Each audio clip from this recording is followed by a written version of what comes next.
Hi everyone, Natasha McLaughlin-Chaisson here, registered dietitian, specialized in sports and performance, and owner of NMC Nutrition.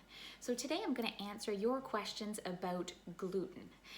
A recent study actually shows that 41% of athletes tend to consume a gluten-free diet, whereas the prevalence of celiac disease requiring a gluten-free diet seems to be in about 1% of the North American population. So that is a great big gap. Now, first off, what is gluten? So gluten is the protein contained in wheat. And so one of the questions that I get often is gluten inflammatory? And this is one of the reasons that many of my athletes come see me and that they are on a gluten-free diet, because they've heard that gluten is for some reason inflammatory. Now, gluten in itself is not necessarily inflammatory.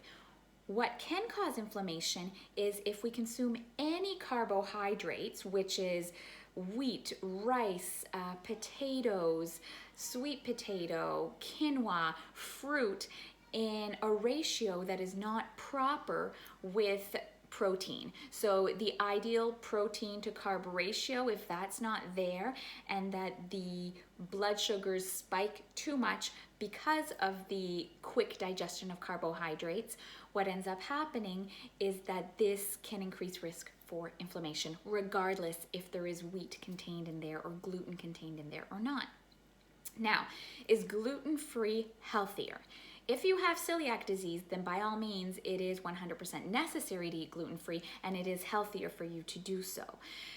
If, however, you do not have celiac disease, you do not have a gluten allergy or gluten intolerance, then you are creating limitations, food limitations, by choosing gluten-free options. Gluten-free is often lower in fiber, and there's often less vitamin and minerals in a lot of the gluten-free products. There is a risk for eating empty calories when we are having gluten-free, which is something that people with celiac disease have to look at a lot. So you want to make sure not to be choosing to eat gluten-free unless it is necessary for you and for your health.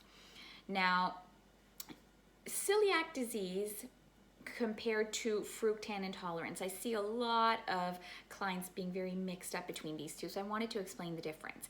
Now, celiac disease or gluten intolerance, gluten allergy, is very important to have a diagnosis for. Now, if someone is diagnosed with this type of allergy intolerance, they must follow a gluten-free diet for life. Now, gluten-free is not only wheat-free, but it means that they have to avoid spices that may have come in contact with gluten, or shampoo that contains gluten, because gluten is an additive in a lot of these items. So it's not only the wheat that needs to be avoided.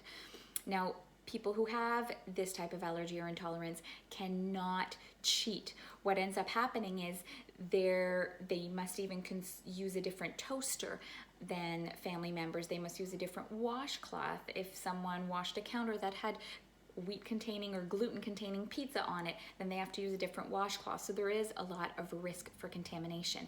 Now, if someone who has celiac disease consumes gluten, their microvilli, which is like little hairs in their gastrointestinal system that absorbs the vitamins and minerals, will actually go flat to react and try to protect itself from the gluten. And so this can happen for up to 3 weeks after consumption or after contamination. So these people have high risk of vitamin and mineral deficiencies. Now, a fructan intolerance, the way it is different, a lot of people come to me and say, I had a lot of bloating, I had a lot of gas, and even stomach cramps or gastrointestinal discomfort. And what ended up happening is I stopped wheat and I felt a lot better. So the explanation here is that fructan intolerance is a lot like lactose intolerance. So fructan is actually the carb part of the wheat, okay? So this is also containing garlic and onions and broccoli.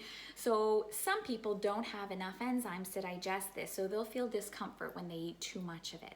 So in this case, somebody who would have a fructan intolerance would not require a gluten-free diet, they would do fine with just reducing, not even eliminating, but just reducing their overall intake of the broccoli, the onions, the wheat, the garlic. Now, this information is not for you to self-diagnose. If you do have any symptoms and you believe you have any of these diagnoses, it's important to see a physician who can diagnose, so then you can treat accordingly, okay? If you're looking for more information or for free resources, feel free to visit my website, nmcnutrition.com, and visit my contact page so that you can sign up for my newsletter, which will deliver you regular free resources and information. And again, remember, nutrition is a science, not an opinion. Thank you.